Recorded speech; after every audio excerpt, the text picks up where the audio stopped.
Okay, class number 395.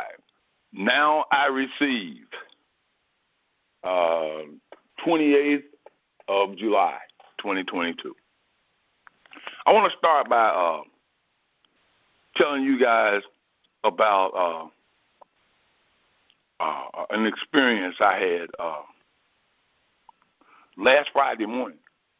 It was after the Thursday class, and I sat down that evening. Had a good day, you know. I think I went out jogging that day because it was going to rain on Friday or something like that. So I went out. I came back and, had a good evening. Everything went smoothly, and then I went to bed. Friday morning, I just woke up just out of a sound sleep, just clean. Woke up between 6 and 6:30 in the morning. And this name was just ringing in my head. Emily Cady. I just kept saying, I know who Emily Cady. Why am I getting this? Why am I Emily Cady? Why is that coming out in my head? And I said, okay. Well, I know I got a book called Collected Works by Emily Cady. So I started looking through my books. I got up and started looking through the books. I said, well, if I got, this Emily Cady, then whatever God is saying to me about Emily Cady, I'll find it in one of these books. And as I started going through the books, I stumbled across a little green book, little old book I've had forever by Emily Cady, and it's called God, a Present Help in Time of Need. So I opened it up, and this is just not, what do they call that? A coincidence. From the world standpoint, you know what they think a coincidence is. When I just opened it, I said, oh, here's a book by Emily Cady. Let me open this up. And I opened it up, and it popped open right on chapter 5, which is faith. So I started reading a few of the pages, and on page 69 in that little book, this popped out and was so profound until my whole day was stirred up like you wouldn't believe. And what it read on that page was, here are the two fundamental principles on which rests the whole secret of understanding faith. Number one, the supply forever awaits the demand. Number two, the demand must be made before the supply can come forth to fulfill it. I want you to understand that now. There's always a supply that's waiting for a demand. But the supply can't come forth, though, because the demand has to be made. Without the demand, there's no supply that's going to come forth. I don't care how much of it is stacked up.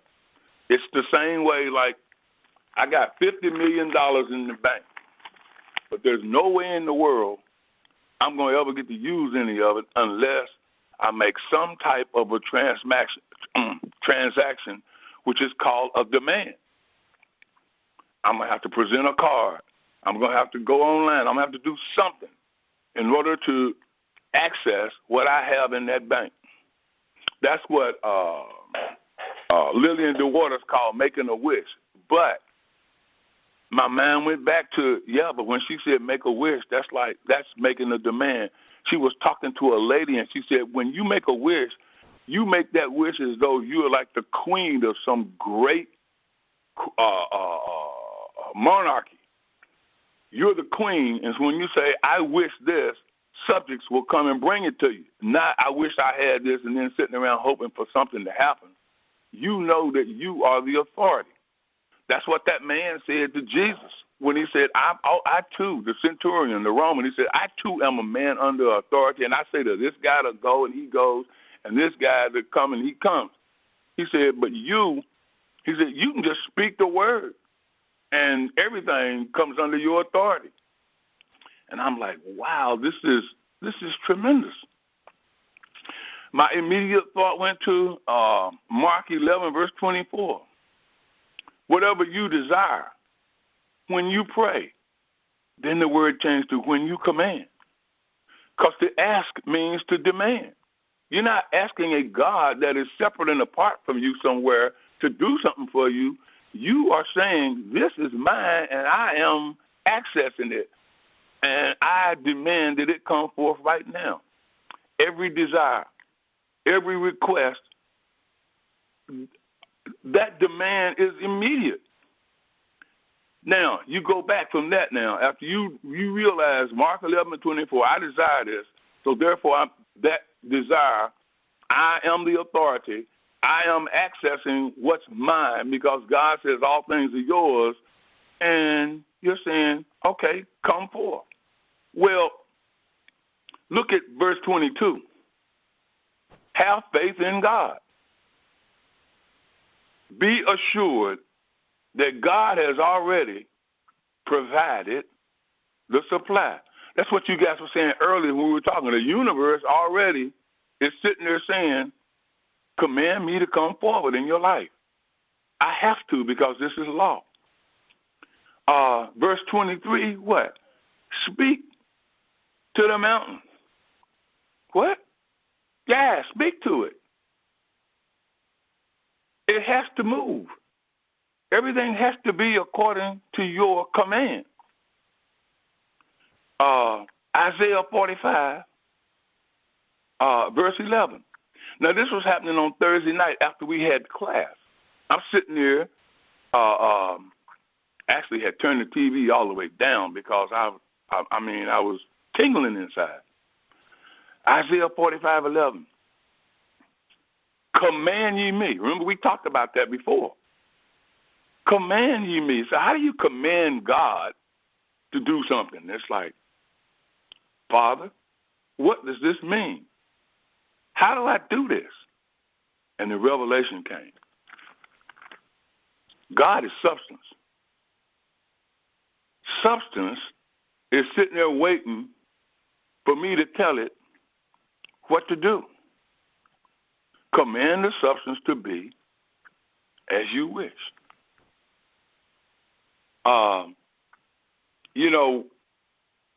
The Word was with God and the Word was God. The Word became flesh. The substance became form. That's the revelation. That is the image that is shown you in the mount.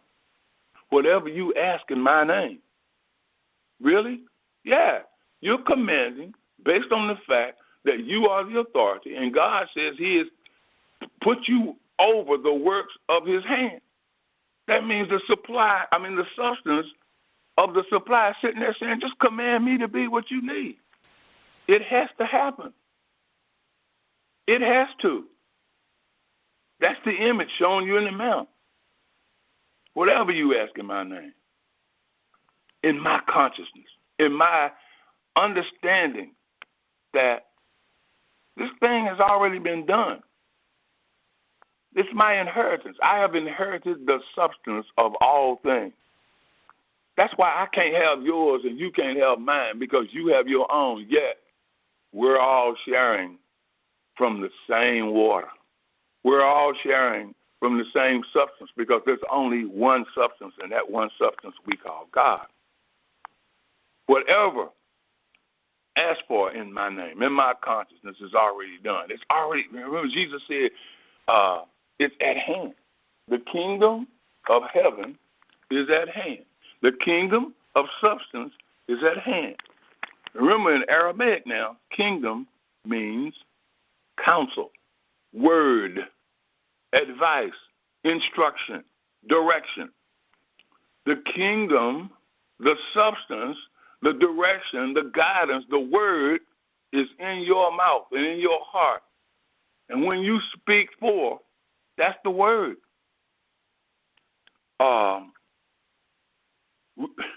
What happens is this that is at hand is displayed in the earth as heaven, as in heaven. Remember, that which is in heaven be done on earth, thy will.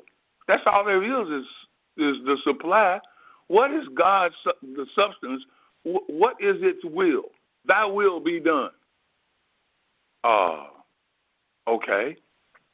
Well, what is God's will? It is my good pleasure to give you the kingdom.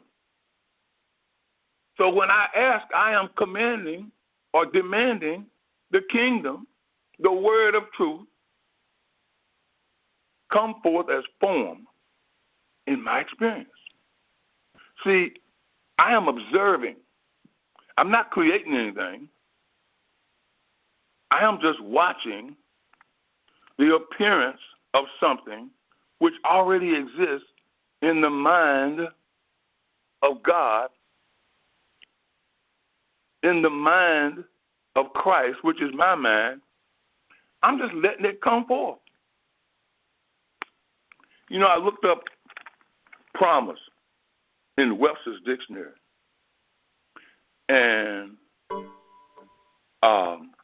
it says a promise is something sent before to indicate that something unseen is at hand.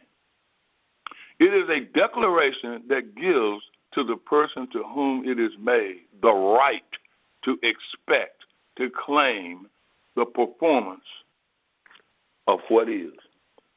Isn't that wonderful? Think about that. Think about that. God says, I made you a promise. You can reasonably expect to receive that which I've promised, because your assurance, your faith is in God. Your faith is in the fact that the substance is already sitting there, and the supply can only come forth because I believe it's already there. And so I place a demand for it, and it comes forth. It doesn't have a choice. My sheep hear my voice. They obey me. They don't obey the voice of a stranger. Well, a stranger is just you not understanding who you are. That's why we put forth such an effort last week to make sure that when we say I, we're saying Christ, we're saying God, we're saying the angel of the Lord. That's what we're saying. And so we realize now that we're looking right straight into the mind of God. We're looking right at the mind of Christ, which is our mind. We're looking inside our mind and saying, well, I am assured that a promise has been made. So I don't care what it looks like I'm going through. I know that the resolve is already there. So the moment I demand the resolve, it opens up the floodgate. It starts coming through with 12 baskets left over. Greater works will you do because I go unto the Father. The I that I am goes unto the Father and says, I ask, I command, I demand that this truth reveal itself in my mind so that I can be at peace. And once I'm at peace, this thing shows up just the same way my ice cream showed up. That's just how it works. It's simple.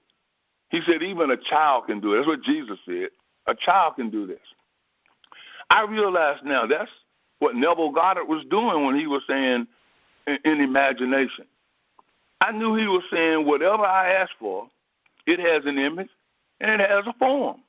You know what it is that needs to happen in your situation. If you're in a bind, you need to become unbound.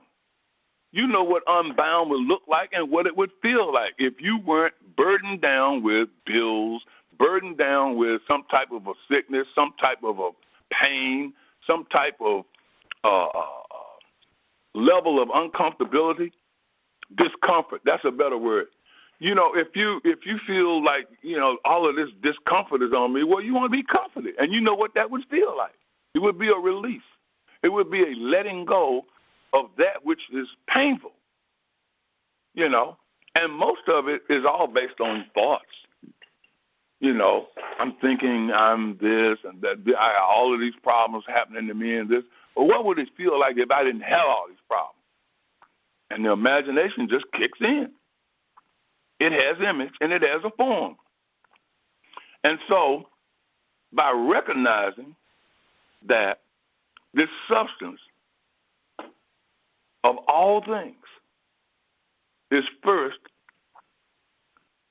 initiated by way of me making a command. The substance is waiting on me to tell it what to do, tell it what to be, tell it how to look. Okay. Come on. Come forth. I'm not supposed to be in this situation. I'm a child of God. Now are we the sons of God. As many as are led by the Spirit of God, they are the sons of God. Well, I'm being led by the Spirit of God. Absolutely. It went on to reveal to me that consciousness and manifestation are one. If I'm conscious of it, then it must be a manifestation because I can see it. I can see that I'm not in this situation as it appears. I'm caught up in some kind of a concept, but I can't be caught up. The presence goes before me to make the crooked places straight. He will perform that which is appointed unto me. Who is the he? Substance. Supply. Well, what's appointed unto me? It's appointed unto me to tell it what to do. It's not appointed unto me to go have a hard time, go through difficulties trying to make stuff work. That's not appointed unto me. My yoke is easy. What's my yoke? Tell it what to do. Tell it what to be. I'm connected with that. Okay. So now I'm looking, as I said, in the mind of God. I'm conscious of the substance. That's the main thing. I have to be conscious that the substance is sitting there waiting. It's all about me. It's everywhere. It's at hand. But I must know that I have the authority to tell it to come forward. There's no sitting back, waiting for God to do something for me. Before they call, I have already answered. While they are yet speaking, I will hear. While they are speaking, what are they saying? They're saying, substance, come forth as, okay, I'm going to come forth as that because my thing is to be what you tell me to be. I am that which I am seeking. I am the kingdom of God. So now, you are no longer looking outside, out here, but you're looking within to the reality of what actually is. The only reality is the substance. I can mold it into whatever. It's like my wife's cousin's little girl. She's about 3 years old, and she was hopping around there yesterday, and Jamal was sitting there looking at her, and he was like, "What in the world? What is that, Play-Doh?" And she said, "Yep."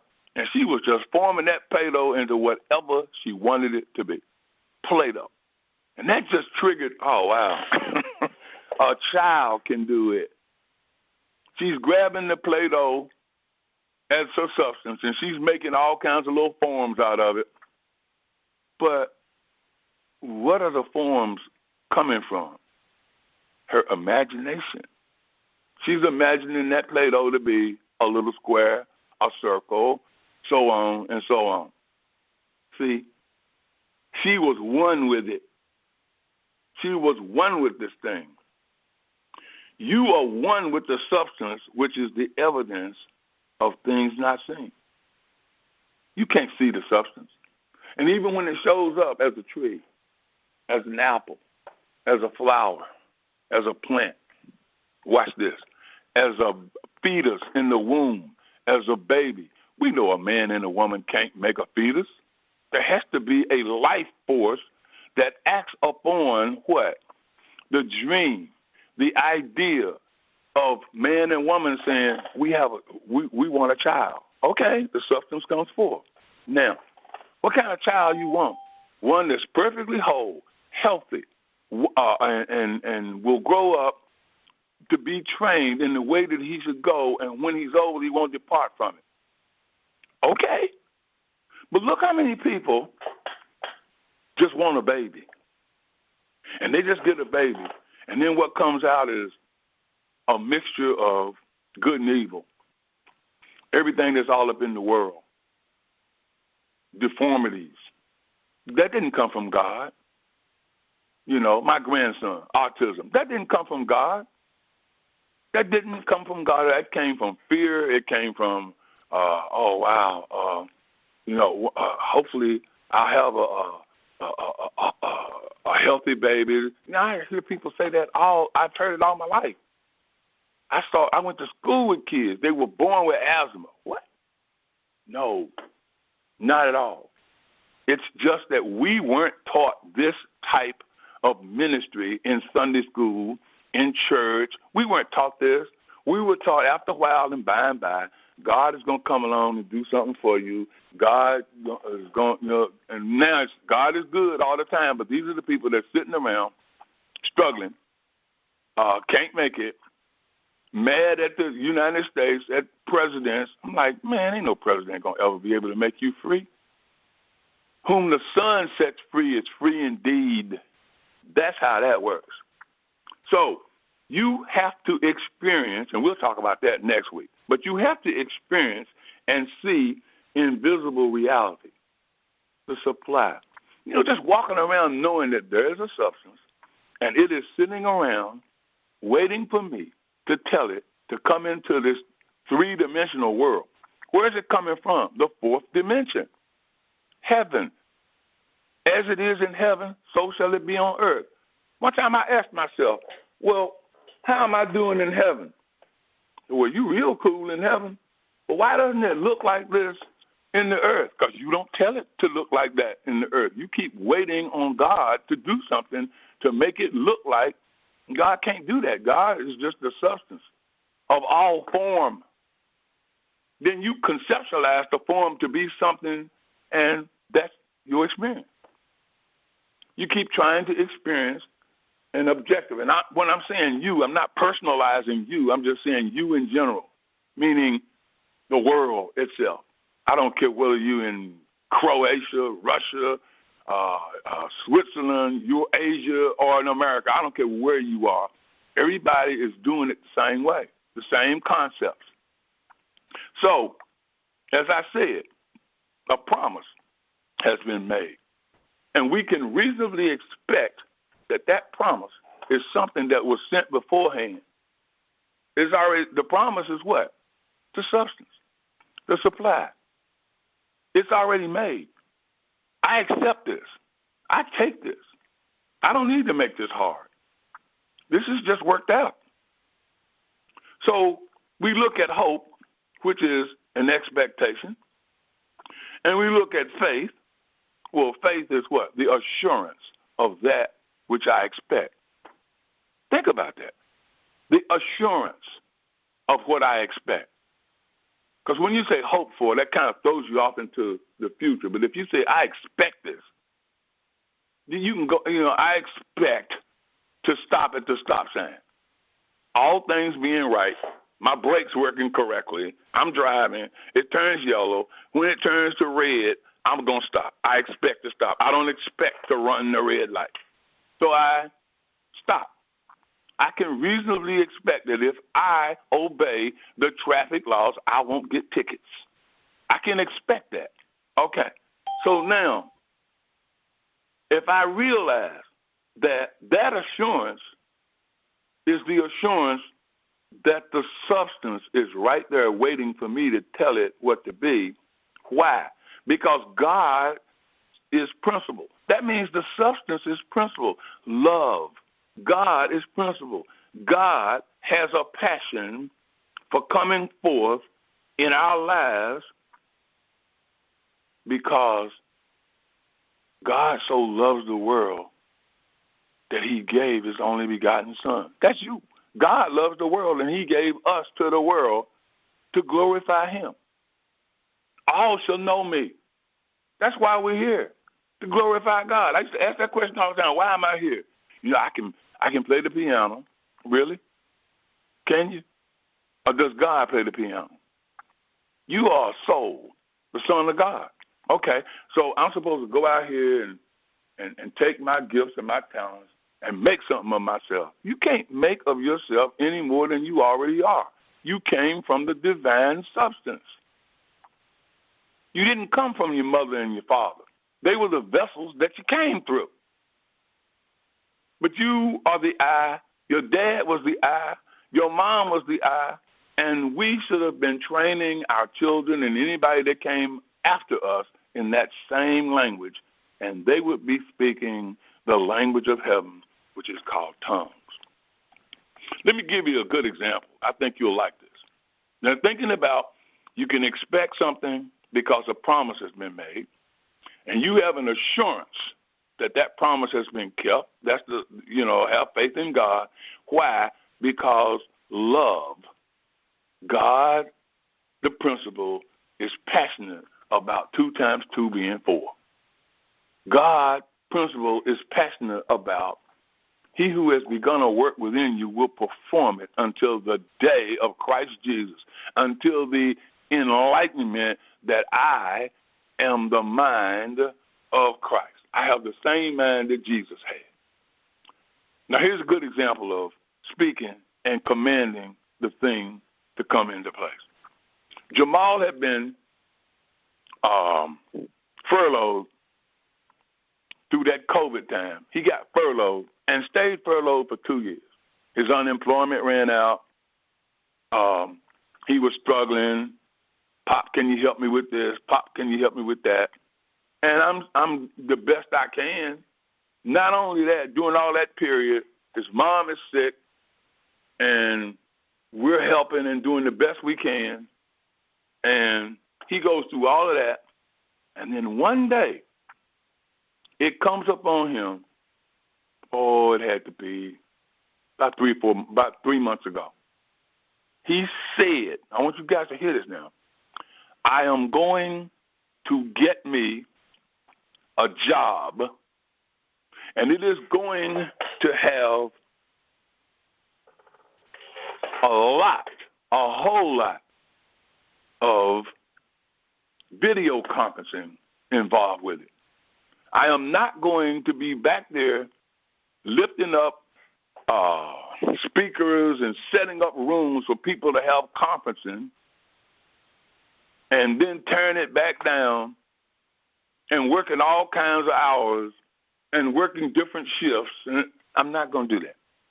I am going to work a 9 to 5, day shift only, 9 to 5. And then I'm going to get off in the evening, and I'm going to have time to go to my studio, work on my music. In the meantime, I am going to learn everything there is that I don't know. I have a lot of experience with broadcast for TV. And so I'm going to learn all of that that I don't know. WebEx, Teams, and broadcast and conferences can be all over the country, but I will know how to do it from 9th and E. I'll know how to do it from one place. I don't care where I am. I'm telling you, within a week of him saying that, his old company had changed and been bought out by a different company. They gave him a call, and they said, are you ready to go back to work? He said, I've been ready. They said, we have a 1 week assignment for you right now. You be willing to take that? I'm willing to take it. Where is it? It's on 9th and E, Northwest, in the PEW building, the Pew building.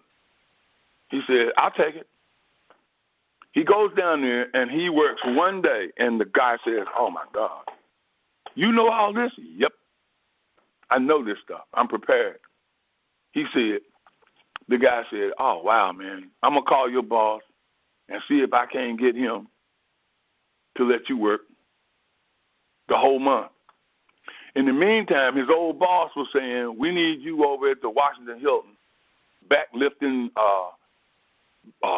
speakers and setting up rooms and taking them back down and working different shifts. And Jamal was like, I'd like to stay here if I can. This is perfect. This allows me to apply a lot of the stuff that I know. His old boss his new boss called the old boss and said, we need him here for a month. He says, okay, well, I'll let him stay. Of course, Jamal already has set the tone for where he's going to be. And then they said, well, we have a permanent position here. And Jamal said in his mind, I'll take it. Now, in his imagination, he had already seen himself learning everything that there was about WebEx, video conferencing, the stuff that he didn't know yet. He said, that's what I'm going to do. And so that month where he was working through, the guy said, his new boss says, Jamal, on your downtime, when we don't have stuff to do, why don't you go and go online and learn everything you can, watch this now, about WebEx. Jamal said, Nick, that's what I've been doing on my downtime. I've been learning what I don't know. He said, I'm becoming extremely familiar with it. Now, forgive me if I'm telling you guys this story all over again, and you saying he told that before, but that's how pronounced it is in my consciousness, that here's a man who said, this is exactly what I'm going to do. The man comes back and says, we need you for another month. His old boss is like, okay, well, you can keep him there. Now, during the next month would have been June. Jamal was working through June, and they said, we already had an applicant for the permanent position, but we like you. And the rest is history. He's now over there in a permanent situation. He did that by the Spirit. He did it by commanding the substance. He didn't do it for ego. He did it in praise of God. He did it to glorify God. He wasn't trying to make himself anything. He wasn't over there going, man, if I don't get no job, I'm going to struggle. I'm struggling to pay these bills. I got to keep asking my dad to help. My mom's gone now. Dad's lost some. Dad has lost money coming into the house because they took away her benefits and da-da-da-da-da. He didn't do that. And then Dad woke up and go, well, I can't lose monies coming into the house because the same substance and the same supply is exactly what it is. It never changed. The dike was open. You took your finger out the dike and the substance starts coming. You make the hole bigger, more substance comes. So Dad is assured. And then one day they let him know, job's yours. You see, everybody does this the same way. This is what made me take a look at it. Everybody does it the same exact way. Here's some more examples.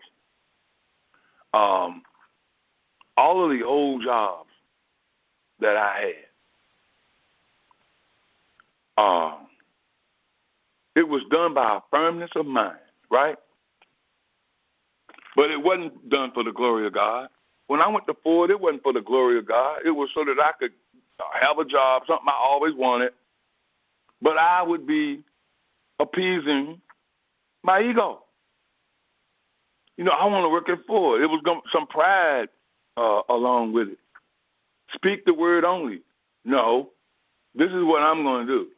This is what I want. This is what I see. There's this girl that I really like. Her name is Cynthia. I'm going to convince her that I'm the right guy. I'm going to marry her. All this is ego. This is not glorifying God. I didn't know anything about glorifying God. I just knew what I wanted. But you see,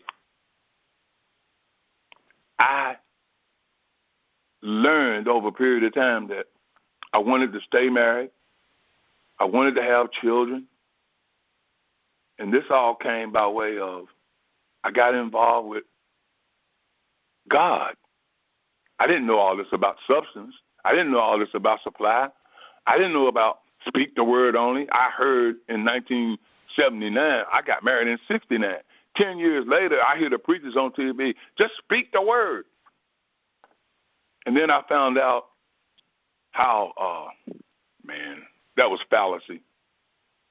I'm going to speak the word and it's going to happen.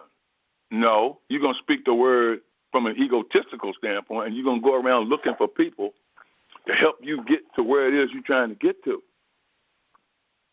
And I look back and I said, wow, how I got out of college, I got up every morning and said the Lord's Prayer. I said the Lord's Prayer at night before I went to bed. Got up every day doing that. And the ways were made for me. Grace came.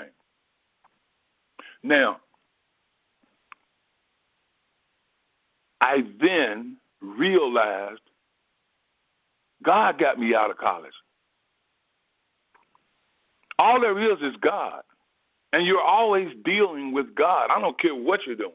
The person you're talking to, the person you're buying from, the person that you're giving to, that's just God giving to God because God owns it all. But until that understanding comes, until that quickening comes, you'll be doing it by ego. You'll be hoping that this person will do what you need so that you can get forward in what it is that you want. But when you understand that it's all God, you can drop all of the desire. You can drop all of the, I want all this and I want that and I want this, I'm going to do this. You can forget all that because you're going to do what it says over there in Romans 12. It hit me like a ton of bricks yesterday. Romans 12, let us offer our bodies a living sacrifice, holy and acceptable to God, that we might prove what is the will of God. That is our reasonable service. I've read that 1,000,000 times. But guess what? Yesterday, it was plain. You, since 1979, have been on an incline, a path that's just shooting upward. And you realize that there's more to this than just knowing the truth. There must be an experiencing the truth. There must be an understanding. And that understanding comes like this. 1 Corinthians chapter 2, verse 9. But as it is written, the eye has not seen, and the ear has not heard, and the heart of man has not conceived the things which God has prepared for those who love him. What? Right. He's talking about before an experience with God, you have no idea the things that God has prepared for you. You can't fathom it. Verse 10, but God has revealed them to us. Now there's the key word. God has, not going to, God has revealed them to us by his Spirit.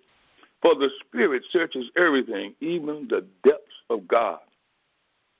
And at the end it says, for who knows the mind of the Lord that he may teach it? Then he goes, but we have the mind of Christ. So the mind of Christ must have the mind of the Lord that he can teach it. The mind of Christ already knows. It is omniscient. Romans 5, therefore being justified by faith, we have peace with God, knowing that the trying of our faith works patience. I used to always say, well, what is the patience for? Because you're constantly told, just wait, God is going to work it out. No, God is not going to work it out. It's already worked out. The substance of whatever is necessary for your life experience is sitting right there. So what's the patience for? Experience. And once you have the experience, that experience works hope. Your expectation. What do you expect? I expect the substance to come forth in the form of whatever is necessary for the harmony, heaven, of this human, natural, conceptualized experience. That's my expectation. I do not expect to go through a rough time so God can get me out of it. I'm done with that. Had enough of it. I done had enough of that. That's ridiculous. Nobody ever learns out of that. Struggle, then you get a little something. Then struggle, you get a little something. No. Nope. I want to be justified. That's righteous. Justified by an assurance that God has already supplied the substance. I just need to make the command, make the demand. Okay, well, then I'm going to be patient. Why? Because I want to experience. I want to experience the fact that I believe. And then I'm going to receive the invisible substance. I'm just going to open myself up to it. I'm not out here trying to make it happen. Not at all. I can tell you that I see this thing working every day, all day. I can, as Father Divine says, show John. Let me close like this. Let me show you this example that I have. I'm sorry. You guys are all aware that I was asked, quite a while ago, to write a song for a Juneteenth celebration. And it was going to be out in Victorville, California. I had gone to college with this girl, and she was, as I've explained before, Cynthia Soror. And so we wrote the song. They had the Juneteenth celebration. And then she said she wanted to take, for lack of a better term, the show on the road. It all involved African quilting, paintings, and ancestry, and just doing all of these wonderful embroideries. And she had a lot of artists, a lot of people who did quilting. She posted it all up on Facebook and what have you. They had it. It was successful. And now she called the other day to let me know that she's at our old college, West Virginia State, meeting with a friend. And she meets him today, actually. And she's asking to do the presentation at West Virginia State College. I told her, I said, well, they're going to do it. She said, well, I hope so. I said, no, they're going to do it. You know, this was God's idea. When you go, she's going in to meet with a guy who was an interim president of the college, but that's God. And the quilting is God. And so the demand is placed. You know, it's as simple as that. So we were talking, and she said, we have another lady, and her name, you guys might laugh at this. I did at first. It took me a little bit to get used to. But the lady's name is Memphis, Tennessee Garrison. Miss Garrison was born down in Virginia, and her family moved to Gary, West Virginia. That's 8 miles from where my brother and I were born. We grew up. I never knew about Miss Garrison. Miss Garrison was a school teacher. She taught in a one-room school in Gary, West Virginia. And then later moved to Huntington, West Virginia. And this lady asked me, my friend Teresa, said, can you write a song for Miss Garrison? I was like, I don't know anything about this lady. How can I write a song? The thought came, but it's God who writes the song. So I just said, okay. Well, she said, I'll send you some information about her, but go on Google and look up Memphis, Tennessee Garrison. And I did. and they showed a little house that was sitting there, and it showed, it talked about some of the things she had done, community relations, civil rights. She created the third chapter of the NAACP in Gary, West Virginia. She was born in 1890. I'm like, oh, wow. Okay. Next thing I know, I was sitting there trying to do something. I came up with nothing. I got away from it. I said, well, this thing's done. I'm not going to think about it anymore. I came back later on, and I'm sitting at the piano. It just started flowing. The lyrics, the melody, the chord progressions. I said, this thing ought to be celebratory. I told Jamal about it, and I think he Googled it too and what have you. I saw him last night, and I said, I wrote the song. I said, the song's done. And I read him the lyrics, and he was looking at it. He was trying to process the lyrics and what have you. But before I read them, he said, Dad, he said, why don't you write about the house? He said, that little house they had sitting there, why don't you write the song about the house? I said, Jamal, that's what I did. I wrote the song. The name of it is This Little House. And lyrically it said stuff like, this little house in Huntington, West Virginia, holds memories of humble beginnings to teaching children. You spent your whole life in the service of others.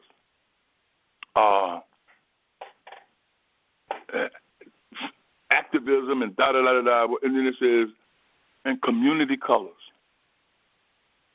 Garrison House, you're our leader. Garrison House, your dream is above the cloud. Garrison House, you make all of West Virginia proud. Memphis, Tennessee, Garrison, we love you. And then the next line, this little house, this is my favorite line in the whole song. This little house on the corner of now and history. You know, I finished up the lyrics, and he hasn't heard it yet. Jamal hasn't, but the lady has a meeting. I sent her half of the song. She has a meeting with the people in Huntington, West Virginia, who are going to honor, and they're going to make this house a part of the Historical Society. And she said, I'm going to play him this song. She said, Michael, I love it. She said, I'll play it for him. I'll see what it is that he's looking for, but I think he's going to like this. I said, well, you know, in my mind, I'm saying, well, you're presenting it to God. God likes it. God wrote it. There's no need for me to get all up involved with all of this. And the end of all my stories of Show and John is my friend, he's Dr. Irvin Wright, but I call him Irvin. We went to high school together. He was 2 grades behind me. He's in Roanoke Rapids, North Carolina, which is where Sarah Evans, where these policemen were arresting her because she wouldn't give up her seat on the bus and move to the back. She came home from the military, fully dressed in a military uniform, and they were going to lock her up. They were locking her up. And he said, I sent him the song, Moving to Freedom Land, and he listened to it. He said, oh, my. He said, oh, wow. We having a celebration for Sarah Evans this Saturday. I'm going to play it for the principals that are putting it on and putting it all together. He said, I'm quite sure we'll be able to use this as part of the presentation. Now, all that's happening, why? Because I said, I am going to attract to me, from within me, from the substance, I'm going to attract people who are going to ask me to write songs, to produce music, to put out there this freedom message. I am going to attract from within me people who are going to say, we love this. We want to be a part of what you're doing. Since the last time we spoke on this call, my friend who said to me, "It's time, Michael. People should have been hearing your music. This guy is a good friend of mine. He used to manage me and Jamal 20 years ago, and now he's back." And he said, "I have a friend. She's an attorney, and I want to introduce you to her. She is a subject matter expert in publishing, and she's a lawyer. She could represent what you're talking about." He said, I'm going to get in touch with her. He sent her messages. Again, now, Job, the sons of God presented themselves to the Lord, and Satan came too. He said, I used to work with Celeste back in the day. He said, we were real close. He said, I haven't heard anything from her. And I sent her messages, and she hasn't gotten back in touch with me. We worked at Nextel together. I said, how did you get in touch with her? On Messenger, on Facebook. I said, man, that doesn't work anymore. I said, sometimes, but most people feel like somebody hacked somebody's account, and they're just trying to get in touch, and they're trying to hack your account and what have you. I said, she didn't get your messages. He said, you sure? I said, nah, she didn't get your messages.